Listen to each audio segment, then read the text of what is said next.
Hay un tipo de agotamiento que no se ve desde afuera porque la persona que lo carga aprendió hace mucho tiempo a no mostrarlo. Aprendió a llegar, a funcionar, a sostener, y lo hace tan bien que nadie sospecha lo que hay debajo. Ese agotamiento tiene nombre, y hoy te lo voy a dar. Antes de que empiece, necesito pedirte algo ahora mismo. Escribe en los comentarios: creo en ti, San Miguel, no al final. Ahora, porque este video va a llegar a personas que llevan años sosteniendo todo sin que nadie las sostenga a ellas. Y ver ese comentario puede ser la primera vez que alguien les diga que las ve. Tu frase puede ser eso. Escríbela ya y seguimos. Llevas años siendo la persona que resuelve. No lo elegiste en un momento específico. No hubo un día donde te sentaste y decidiste que ibas a ser el sostén de todos a tu alrededor. Ocurrió de otra manera, más gradual, más invisible, más parecida a una serie de pequeñas decisiones que en cada momento parecían la única opción disponible, y que sumadas produjeron algo que hoy ya no sabes cómo quitarte aunque quisieras. Alguien necesitaba ayuda y tú estabas ahí. Alguien se derrumbó y tú lo sostuviste. Alguien no podía con algo y tú lo cargaste. No una vez, muchas veces, tan seguido que con el tiempo las personas a tu alrededor empezaron a asumirlo. Dejaron de preguntarte si podías antes de pedirte. Dejaron de verificar si tenías espacio, simplemente llegaron y tú respondiste, porque eso es lo que haces, porque eso es lo que eres, porque de alguna manera en algún momento eso se convirtió en la definición de ti mismo que todos los demás tienen y que tú mismo ya no cuestionas. Eres el fuerte, el que siempre está, el que no falla, el que resuelve, el que no se queja, y llevas tanto tiempo siendo esa persona que ya casi no recuerdas con precisión cómo era hacer otra cosa. Soy Miguel, y lo que me corresponde hoy no es decirte que dejes de ser generoso, ni que abandones a las personas que dependen de ti. Lo que me corresponde es mostrarte, con toda la claridad posible, lo que ese rol te está costando en lugares que quizás nunca miraste directamente, y después darte algo concreto para empezar a cambiar la ecuación. No de golpe, desde adentro, de la única manera que produce un cambio que dure. Lo primero que necesitas entender es la diferencia entre dos cosas que desde afuera parecen iguales, pero que por dentro son completamente distintas. Hay personas que dan porque tienen, que sostienen a otros desde un lugar de abundancia real, donde el dar no les drena porque tienen un sistema de reposición activo, porque reciben también porque sus propias necesidades tienen espacio de existir y de ser atendidas. Esas personas pueden dar durante mucho tiempo sin vaciarse, porque lo que sale está siendo repuesto de manera continua. Y cuando se agotan, lo dicen. Y cuando necesitan, piden. Y el ciclo se sostiene. Y hay personas que dan porque creen que tienen que dar, que sostienen a otros no desde la abundancia, sino desde el miedo a lo que pasaría si no lo hicieran, desde la culpa de tener más capacidad que otros a su alrededor y de no usarla, desde la identidad construida completamente sobre ser útil, desde la certeza instalada en algún momento temprano de su historia de que su valor depende directamente de lo que hacen para los demás. Esas personas también pueden dar durante mucho tiempo, pero lo que sale no está siendo repuesto. Y con el tiempo el sistema opera desde las reservas. Y cuando las reservas se agotan, sigue operando desde algo más profundo y más costoso.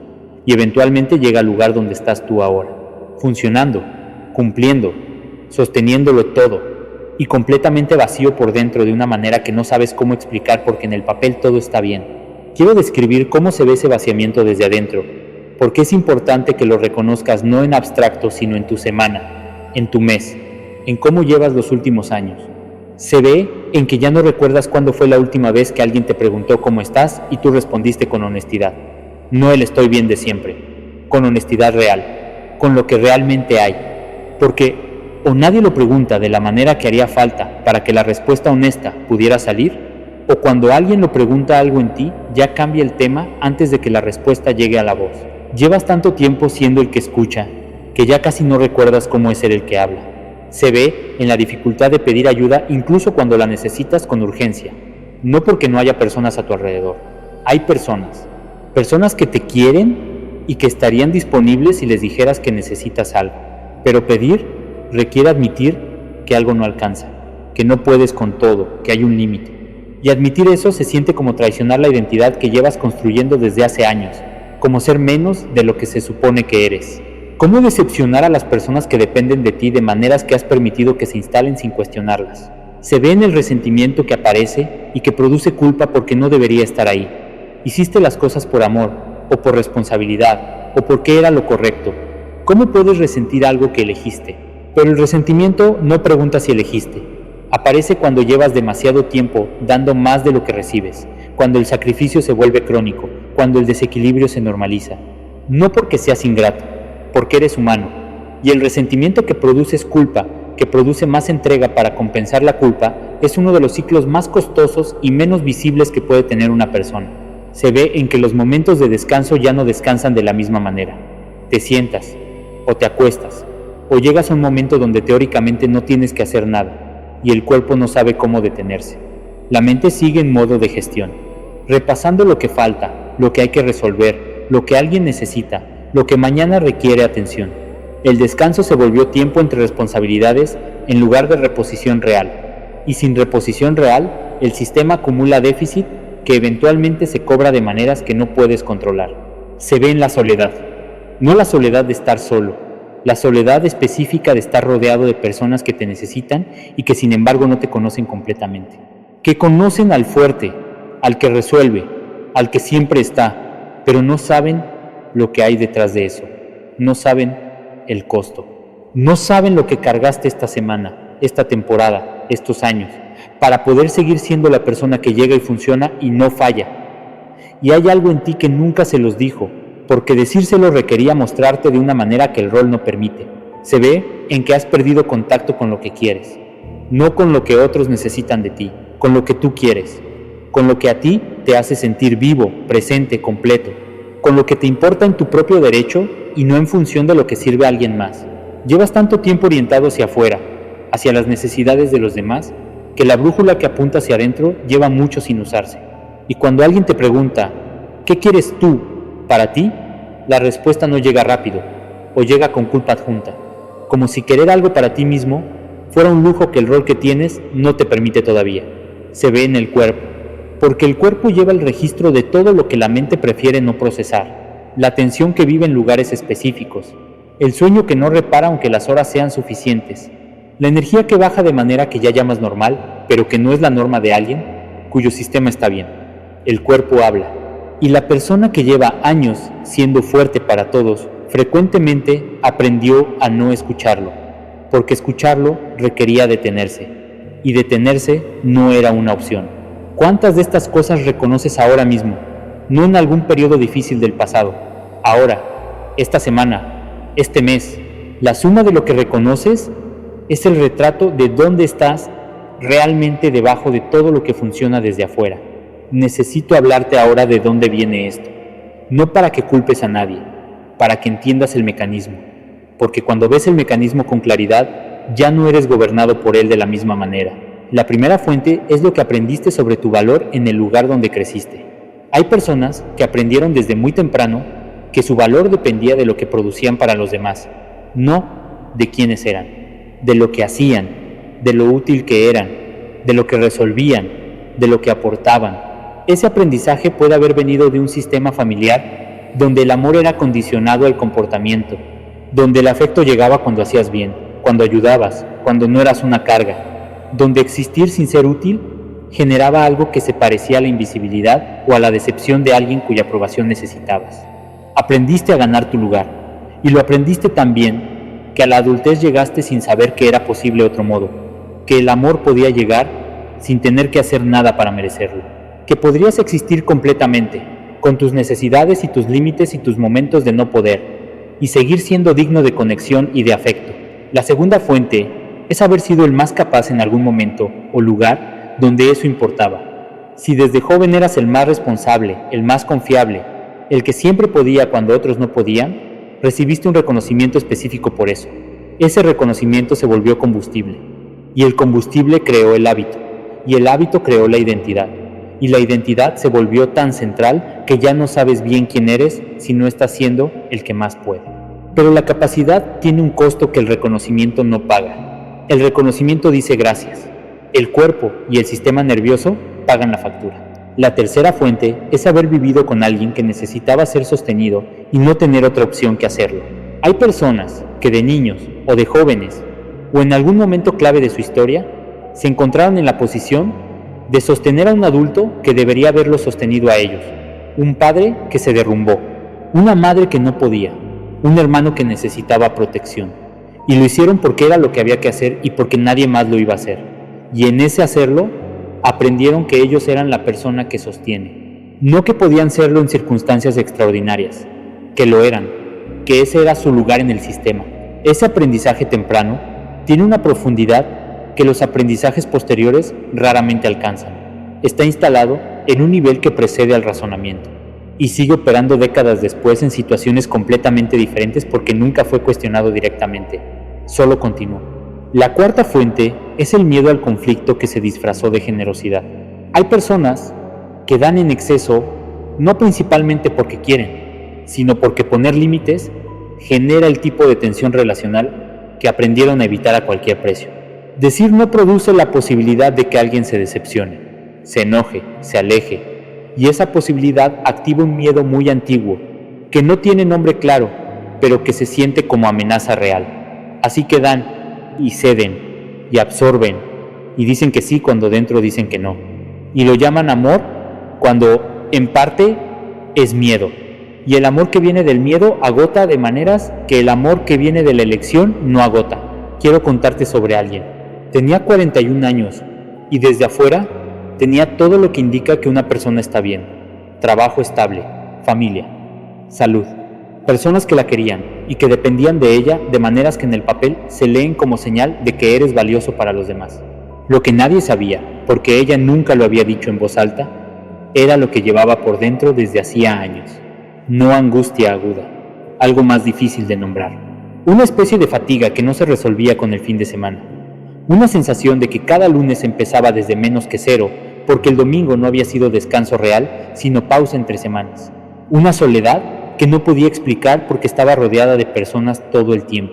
Y un miedo de fondo, silencioso y persistente, de que si en algún momento dejaba de funcionar al nivel que funcionaba, algo en el sistema que sostenía se iba a desmoronar. Ese miedo la mantenía en marcha, no el deseo de ayudar, el miedo de lo que pasaría si no lo hacía. Lo que la llevó a ver esto con claridad no fue una crisis, fue algo mucho más pequeño y mucho más contundente.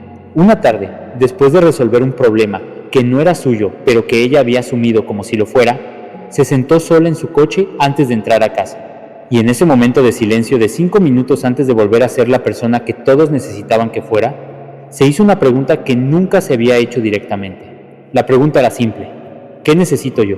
Y no llegó respuesta. No porque no tuviera necesidades, porque llevaba tanto tiempo sin hacerse esa pregunta que el canal que conecta con la respuesta había quedado en desuso. La necesidad seguía existiendo. La conexión con ella se había perdido. Eso la asustó más que cualquier crisis que hubiera enfrentado antes, porque las crisis externas tenía herramientas para manejarlas. Para esto no tenía ninguna herramienta. Para esto tendría que aprender algo completamente nuevo. Lo que siguió no fue inmediato ni lineal.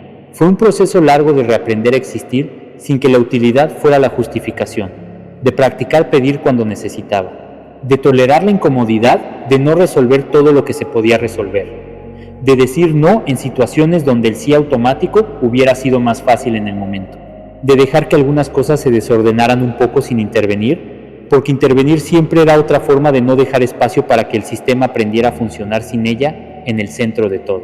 Fue incómodo. Hubo personas que reaccionaron mal cuando los límites aparecieron. Hubo relaciones que tenían como condición implícita su disponibilidad ilimitada y que cuando esa disponibilidad cambió, se volvieron más difíciles, y descubrió algo sobre esas relaciones que no le había sido completamente visible antes, que algunas de las que creía más cercanas eran más cercanas a la versión útil de ella que a ella misma, y eso dolió. Pero también le dio una claridad sobre qué relaciones eran reales que la versión anterior, con su disponibilidad sin límite, no podía darle, porque no había manera de distinguir quién la quería a ella, de quién quería lo que ella producía para ellos.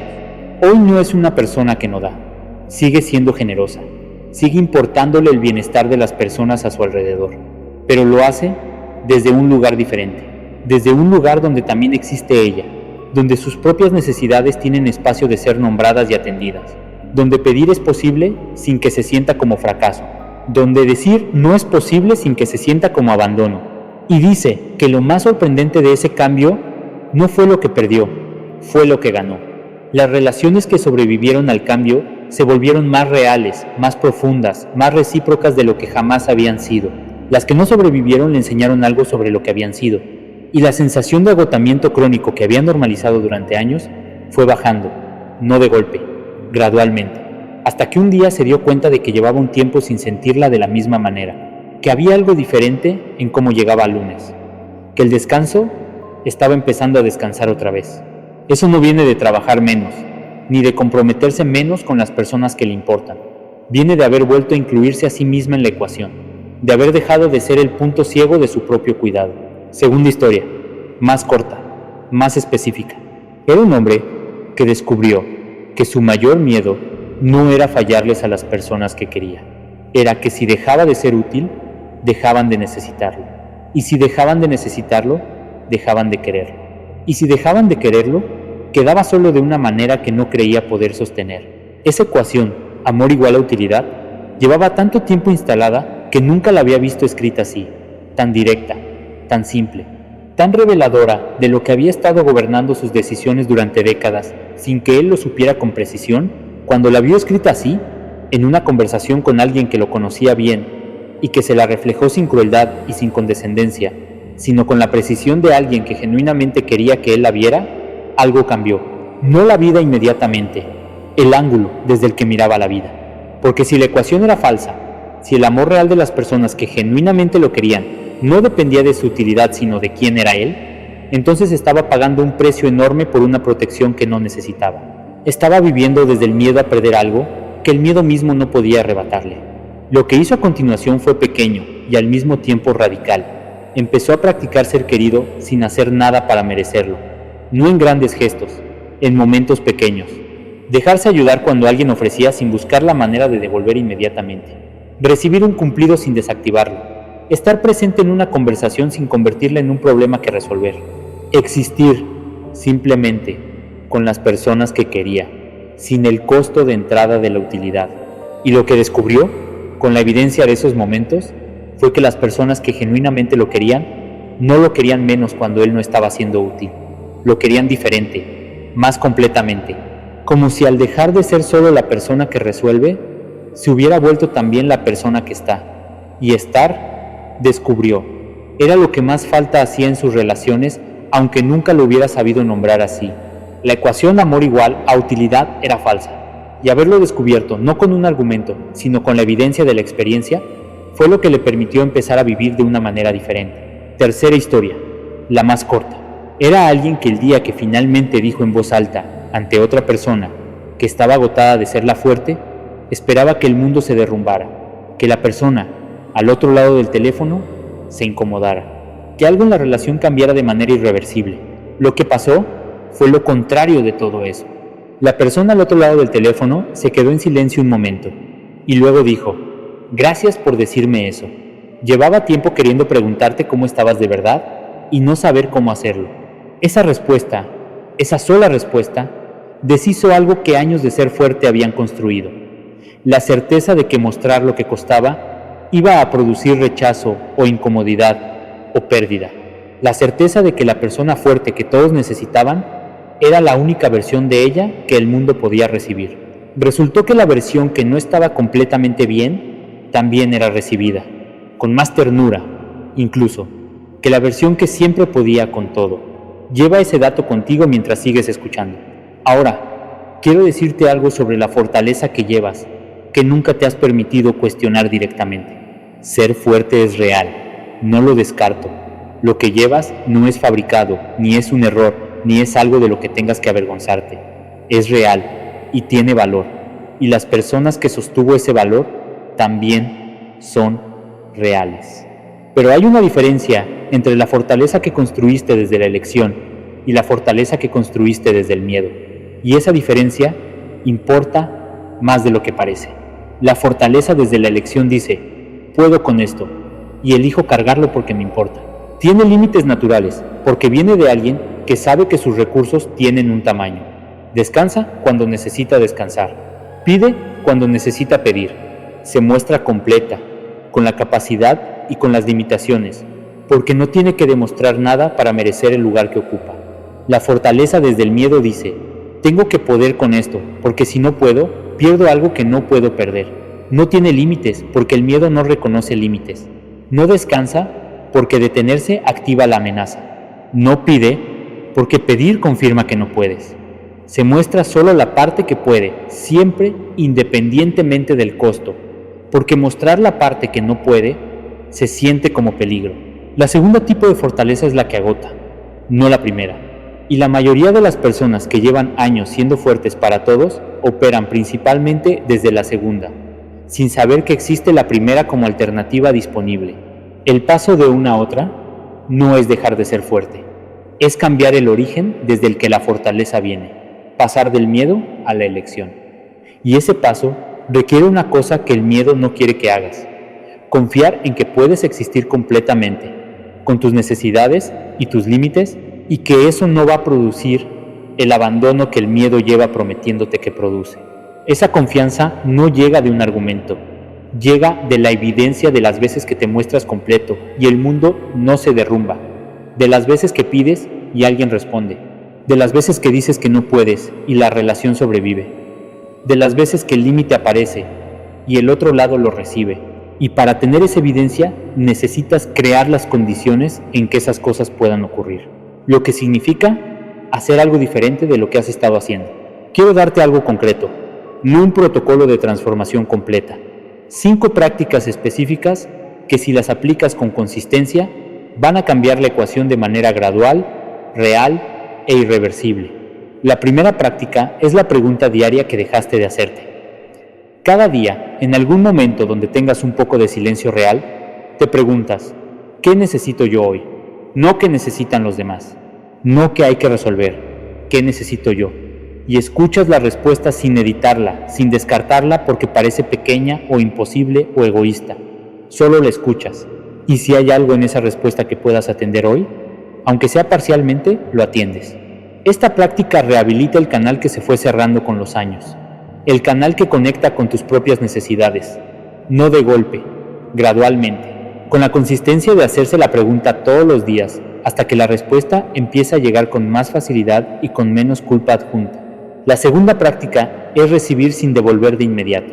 Cuando alguien te ofrezca ayuda, apoyo, afecto, reconocimiento, tu única tarea en ese momento es recibirlo, no buscar la manera de devolver antes de que llegue completamente, no reducirlo, no desviar la atención hacia la otra persona para salir del foco, recibir, quedarte en el foco el tiempo que dure lo que están dando, aguantar la incomodidad que eso produce si produce incomodidad. Esta práctica entrena al sistema a tolerar ser cuidado, y la tolerancia que entrenas en esos momentos pequeños se extiende gradualmente hacia momentos más grandes. El sistema aprende que recibir no produce pérdida, que el cuidado que llega puede llegar y quedarse sin que tengas que compensarlo inmediatamente. La tercera práctica es el no sin justificación extensa.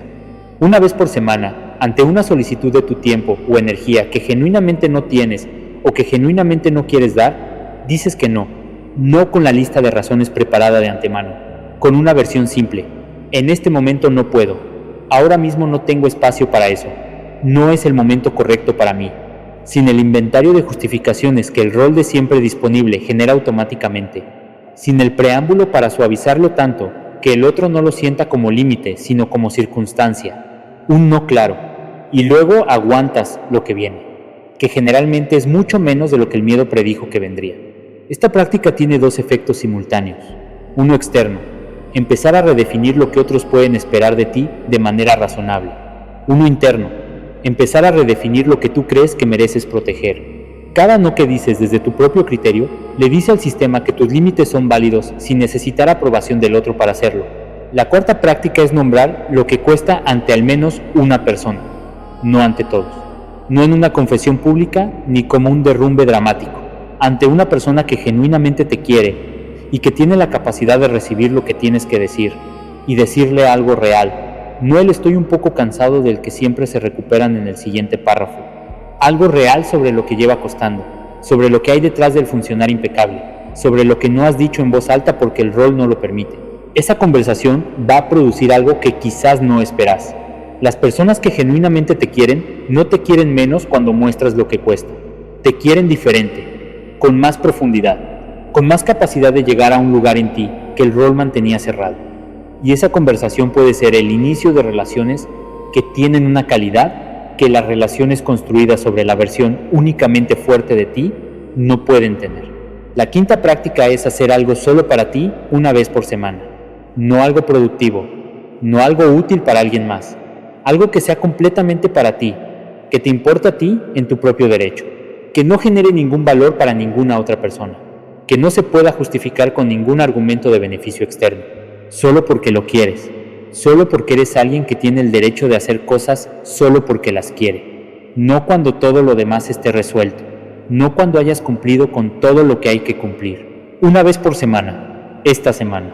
Esa práctica es subversiva respecto al sistema que llevas. El sistema que llevas clasifica todas las actividades según su utilidad para otros. Y lo que no tiene utilidad para otros no pasa el filtro. Hacer algo completamente para ti desafía ese sistema en el nivel más básico. Le dice que existes en tu propio derecho, no solo en función de lo que produces para los demás.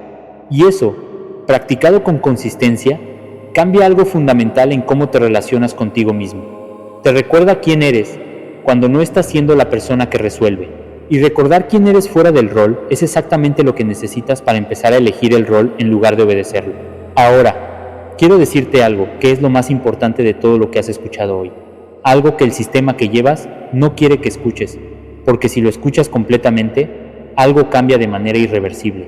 Las personas que te necesitan no te necesitan agotado. Te necesitan presente, te necesitan real, te necesitan completo. Y agotado no es presente, ni real, ni completo. Agotado es la versión de ti que funciona desde el déficit, que da desde el vacío, que sostiene desde el límite. Esa versión puede seguir funcionando por mucho tiempo más, pero lo que produce no es lo mismo que lo que produce la versión que tiene sus propias necesidades atendidas, que descansa de verdad, que pide cuando necesita, que existe completamente, y no solo en la medida en que es útil. Si genuinamente te importan las personas que cuidas, la mejor cosa que puedes hacer por ellas no es darte más, es cuidarte lo suficiente para poder dar desde un lugar que sea sostenible, que no se vacíe, que pueda estar mañana y el año que viene, y en 10 años con la misma calidad de presencia que hoy. Eso requiere que cambies la ecuación, no que dejes de dar, que incluyas el recibir, no que elimines el cuidado hacia otros, que agregues el cuidado hacia ti mismo, no que dejes de ser fuerte, que te permitas también ser vulnerable, necesitado, limitado, humano, de la manera completa en que los humanos son, sin que eso amenace el valor que tienes y el lugar que ocupas. La fortaleza real no es la que nunca flaquea, es la que puede flaquear y recuperarse, que puede mostrar el costo y seguir siendo respetada, que puede pedir y seguir siendo confiable, que puede decir no puedo hoy y seguir siendo la persona que puede mañana. Esa fortaleza es más duradera que la que llevas, menos brillante quizás desde afuera, más real, más sostenible, más honesta y más capaz de estar realmente presente para las personas que genuinamente la necesitan. Yo veo lo que tú intentas ocultar, y lo que veo no es debilidad. Lo que veo es a alguien que aprendió que mostrar el costo era peligroso y que lleva años protegiendo a todos los demás de ese costo sin que nadie lo proteja a él del costo de protegerlos.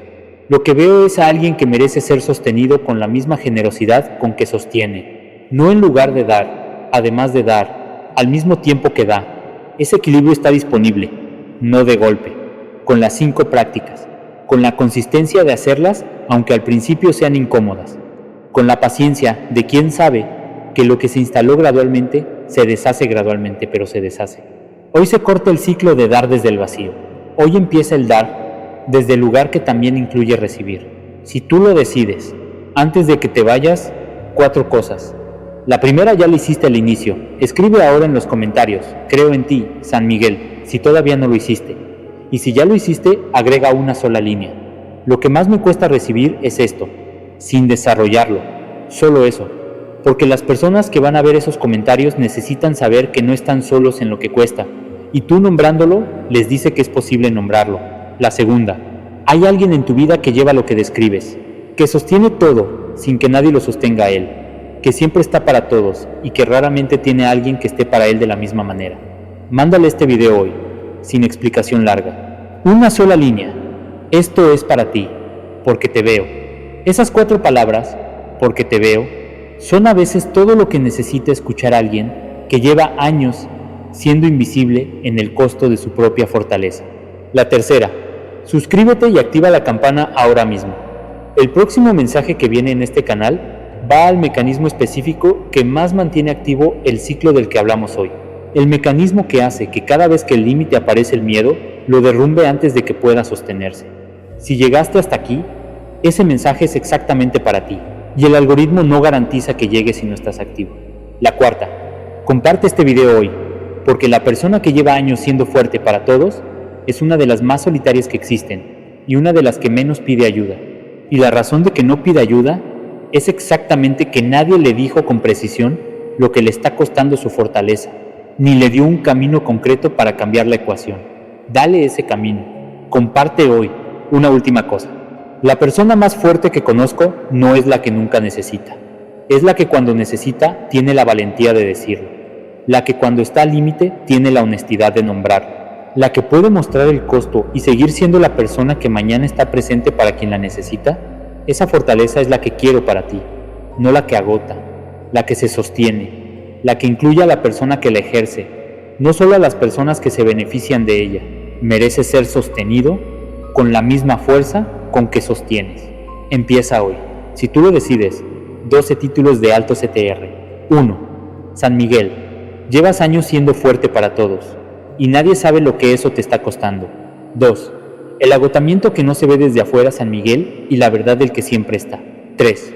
¿Por qué el que nunca falla es frecuentemente el que más solo está? San Miguel habla hoy. 4. San Miguel. Das desde el vacío y lo llamas amor, el diagnóstico que nadie quiere escuchar. 5. Llevas años cuidando a todos, menos a ti, San Miguel, y el protocolo para cambiar la ecuación. 6. San Miguel. La persona fuerte también necesita. Hoy eso se dice en voz alta. 7. ¿Por qué te cuesta tanto pedir, aunque lo necesites? San Miguel revela el mecanismo exacto. 8. San Miguel. El resentimiento que sientes no es ingratitud, es la factura del sacrificio crónico. 9. Llevas siendo el sostén de todos, sin que nadie te sostenga. San Miguel habla directo hoy. 10. San Miguel. La fortaleza que te agota no es la única disponible. Hay otra. Hoy te la muestro. 11. ¿Por qué las personas más fuertes son las que más dificultad tienen para recibir San Miguel? 12. San Miguel habla a quien aprendió que su valor depende de lo que hace para los demás. 8 ideas de miniatura. 1. Texto. Llevas años sosteniéndolo todo blanco más. ¿Quién te sostiene a ti? Dorado. Imagen. Figura humana sosteniendo un mundo sobre los hombros. Luz dramática desde abajo. Fondo oscuro. 2. Texto. El que siempre está también necesita. Imagen. Mano extendida hacia arriba en silencio, sin nadie tomándola. Fondo oscuro con luz puntual. 3. Texto. San Miguel. Das desde el vacío. Imagen. Jarra volcada con las últimas gotas cayendo. Luz cálida dramática. Fondo oscuro. 4. Texto. La persona fuerte también se rompe. Imagen. Armadura brillante con grieta visible. Luz saliendo por la grieta. Atmósfera de revelación. 5. Texto. Nadie ve lo que te cuesta. Imagen. Persona sonriendo hacia afuera con sombra que muestra peso real. Contraste fuerte entre fachada y costo. 6. Texto. Hoy aprendes a recibir dorado. Poderoso. Imagen. Manos abiertas recibiendo luz desde arriba. Postura de aceptación. Fondo oscuro y cálido. 7. Texto. ¿Cuándo fue la última vez que alguien estuvo para ti? Imagen. Silla vacía con luz sobre ella. Atmósfera de ausencia y espera. 8. Texto. San Miguel habla al que nunca pide. Imagen. Figura luminosa descendiendo hacia figura encorvada bajo peso. Composición épica y esperanzadora. 6 preguntas para comentarios. 1. ¿Cuándo fue la última vez que alguien te preguntó cómo estás de verdad? Y tú respondiste con honestidad completa. No el estoy bien de siempre. Con lo que realmente había. Si tienes que ir muy atrás a buscarlo, ese dato ya dice todo sobre cuánto tiempo llevas invisible en tu propio costo. 2. Si tuvieras que nombrar una sola necesidad tuya que lleva meses o años sin ser atendida, porque siempre hay algo más urgente para alguien más, ¿cuál sería? No tienes que dar contexto, solo nómbrala. Nombrarla en voz alta es el primer paso de empezar a tomarla en serio. 3. ¿Hay alguien en tu vida ante quien puedas mostrar lo que cuesta sin que el rol de fuerte entre automáticamente? Si hay esa persona, ¿cuándo fue la última vez que se lo mostraste? Si no hay esa persona, ¿qué harías falta para que existiera? 4. De las 5 prácticas que describí, ¿cuál es la que más necesitas ahora mismo? ¿Y cuál es la que más resistencia te genera solo de pensarla? Esa resistencia específica generalmente señala exactamente dónde está el trabajo más importante. 5. ¿Hubo un momento específico en tu historia donde aprendiste que tu valor dependía de lo que hacías para los demás más que de quién eras? No tienes que contarlo todo, solo nómbralo si lo ves. A veces, verlo por primera vez con claridad ya es la mitad del trabajo. 6. Completa esta frase y escríbela aquí. Lo que más me cuesta recibir es, sin editarla, sin preguntar si es razonable o si suena bien. La primera respuesta que llega es la más honesta, y escribirla aquí es una forma de empezar a cambiar la relación con eso. Quiero hablarte de algo que ocurre en las relaciones cuando llevas mucho tiempo siendo el fuerte, algo que opera de manera tan natural que quizás nunca lo viste como un patrón, solo como la descripción de cómo son tus relaciones. Cuando alguien lleva suficiente tiempo siendo la persona que siempre puede, las relaciones a su alrededor se van organizando alrededor de esa capacidad. La gente aprende lo que puede esperar de ti. Aprende que hay un tipo de ayuda que llegas con ella. Aprende que si se derrumban, tú estás. Y esa dinámica tiene su propia inercia. No porque las personas a tu alrededor sean malas ni porque quieran aprovecharse, sino porque los sistemas se organizan alrededor de lo disponible. Y lo que llevas tiempo haciendo disponible es tu capacidad para sostener a otros. Lo que eso produce con el tiempo es una asimetría, que ya no se percibe como asimetría, porque es la norma. Las conversaciones tienen una dirección predecible. Los problemas van en una sola dirección. El peso de las crisis siempre llega al mismo lugar. Y ese lugar eres tú. No porque alguien lo decidió, porque nadie lo cuestionó, incluido tú. Hay algo más específico que ocurre en las relaciones más cercanas. Las de pareja, las de familia inmediata, las amistades más largas. Cuando este patrón lleva mucho tiempo instalado, la persona que siempre es fuerte empieza a ser amada de una manera que incluye una expectativa incorporada. Que puede con todo, que no necesita, que si algo está mal, lo va a resolver antes de que el otro tenga que enterarse.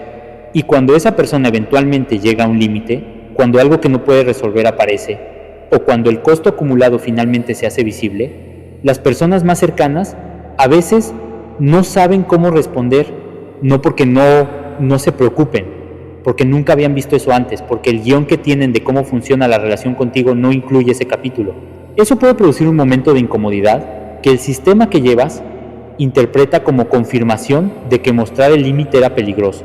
Pero lo que en realidad es el momento donde la relación puede volverse más real de lo que nunca fue. Donde la otra persona tiene que encontrar recursos que quizás nunca había necesitado encontrar porque tú siempre los aportabas, y donde tú tienes que tolerar ser visto de una manera diferente a la que el rol te tiene acostumbrado. Ese momento de incomodidad no es fracaso, es la puerta. Del otro lado de ese momento hay relaciones que no necesitan que seas siempre el fuerte para funcionar, que pueden sostenerte a ti también, que son más equilibradas y por lo tanto más duraderas y más reales. Pero la puerta solo se abre si la atraviesas, y atravesarla requiere exactamente lo que el sistema que llevas más resiste: mostrarte sin el rol activo.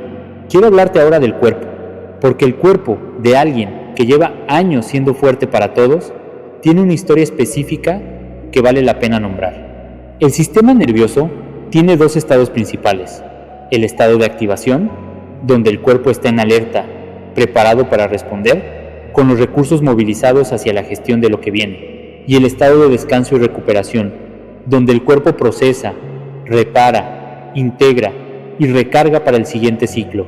Ambos son necesarios. El diseño es que alternen, que haya suficiente tiempo en cada uno para que el sistema funcione de manera sostenible. Las personas que llevan años siendo el sostén de todos viven mayoritariamente en el primer estado. La agenda de necesidades externas mantiene el sistema en activación de manera crónica. No hay emergencia específica. Hay una corriente continua de cosas que requieren atención, energía, presencia, capacidad, y el cuerpo responde a esa corriente de la misma manera que respondería a una emergencia, porque no distingue entre los dos, y se mantiene en el estado de gestión de manera crónica. Lo que eso produce a largo plazo es conocido y medible. El sueño no repara completamente porque el sistema no se desactiva completamente durante la noche. La inflamación aumenta porque el estado de activación crónica tiene correlatos inflamatorios. La creatividad se reduce porque el cerebro en modo gestión prioriza la evaluación de demandas sobre la generación de ideas.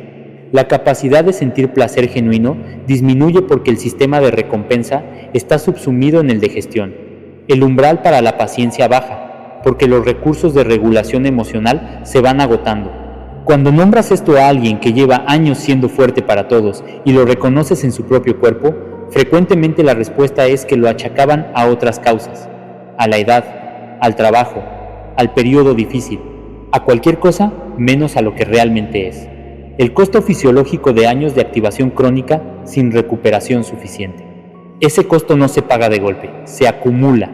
Y cuando finalmente se hace visible, no parece proporcional a ningún evento específico porque no viene de ningún evento específico, viene de la acumulación de todos los eventos a lo largo de todos los años, durante los que el sistema nunca tuvo espacio suficiente de reposición real.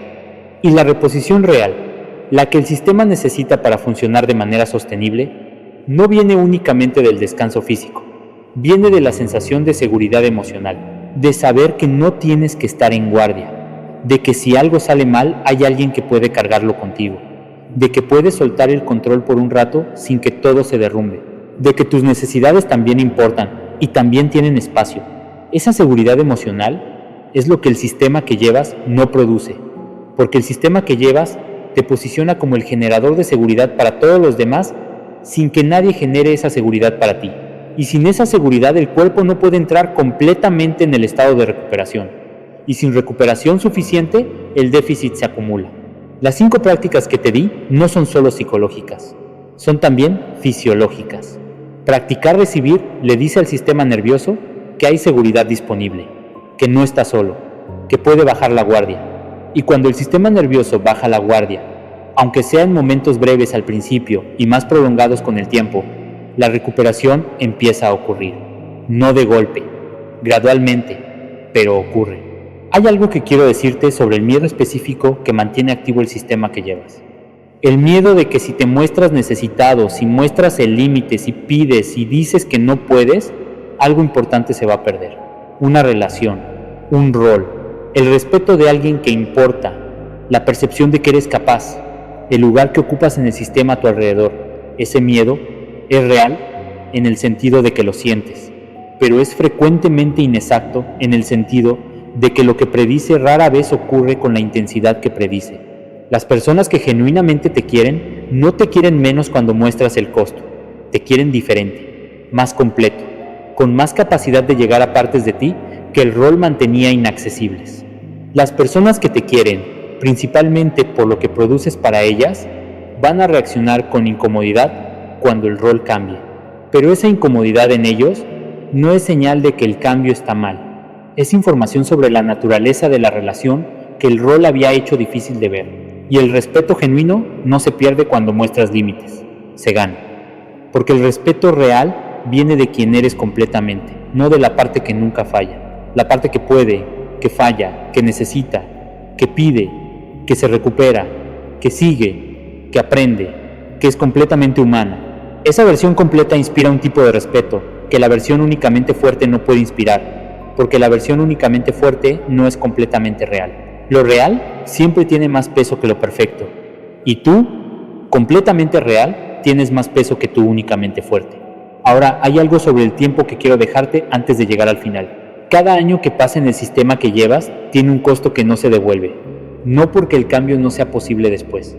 Porque el tiempo que pasó en ese modo es tiempo que no tuvo la calidad que hubiera podido tener si el equilibrio hubiera estado presente. Las relaciones que fueron más superficiales de lo que podían haber sido, los momentos que llegaron filtrados por el agotamiento, las partes de ti que no tuvieron espacio de existir, la vida que se vivió desde el rol en lugar de desde la persona completa.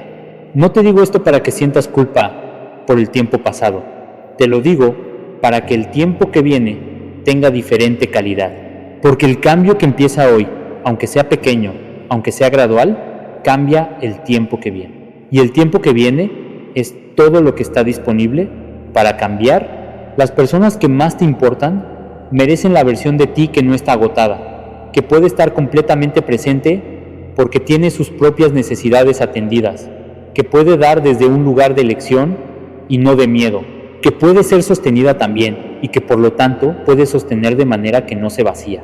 Esa versión está disponible, no en algún momento futuro cuando todo esté en orden, en el proceso de practicar las 5 cosas, en el acto de hacerse la pregunta diaria, en el momento de recibir sin devolver inmediatamente, en el primer no sin justificación extensa, en la primera conversación donde lo que cuesta sale en voz alta, en el primer momento de hacer algo solo para ti sin que tenga que producir nada para nadie más. En esos momentos pequeños está la versión de ti que el sistema que llevas ha estado bloqueando. Empieza hoy, con uno de los 5 pasos, el más pequeño, el más disponible, el que menos resistencia produce en este momento. Ese es suficiente para empezar. Y empezar es todo lo que se necesita. Quiero añadir algo sobre la identidad que se construye alrededor del rol del fuerte, porque es quizás lo más difícil de ver desde adentro y lo más importante de entender para poder cambiar algo real.